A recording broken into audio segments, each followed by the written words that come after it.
আমার হাতে যে চারা গাছটি দেখতে পাচ্ছ, এটা একটা খুবই দামি গাছের চারা। এই গাছটা আমি বীজ থেকে বাড়িতেই তৈরি করেছি।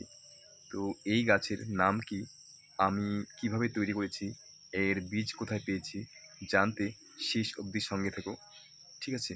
আর ভিডিওটা ভালো লাগলে একটা লাইক করে দেবে। তো চলো শুরু করছি। Hello my dear gardening lovers, good morning. This is Paltan from north Bengal Alipurduar. Welcome to my YouTube channel. তো চলো প্রথমেই বলছি এই গাছটির নাম কি। এই গাছটি মোট 3টা নামে পরিচিত। এই গাছের নাম হলো দেবদারু, আবার অশোক নামেও বিখ্যাত। যে নামটি সবাই জানে না সেটা হলো স্যারকা। স্যারকা নামটি অনেকেই আবার জানে না। তো এই হলো গাছটির 3টি নাম, অশোক, দেবদারু অ্যান্ড স্যারকা।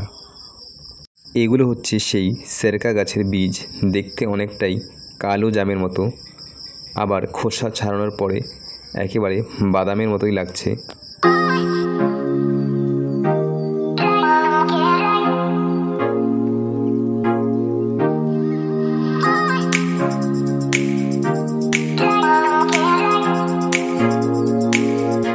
এই বীজগুলি খোসা ছাড়ানোর পরে আমি 24 ঘন্টার মতো জলে ডুবিয়ে রেখেছিলাম। এরপরে মাটিতে রোপণ করে দিই।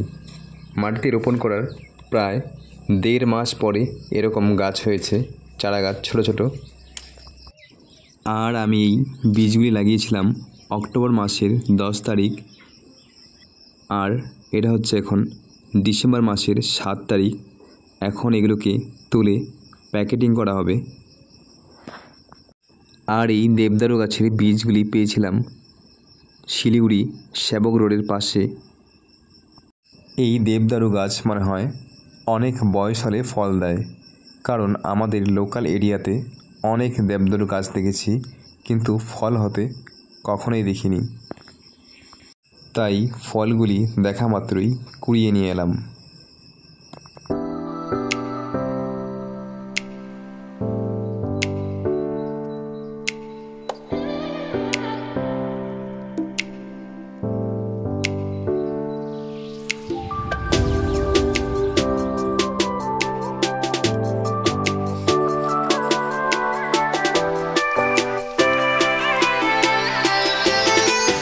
দেখতে পাচ্ছ প্রায় 8 মাস পর গাছগুলি এরকম হয়েছে।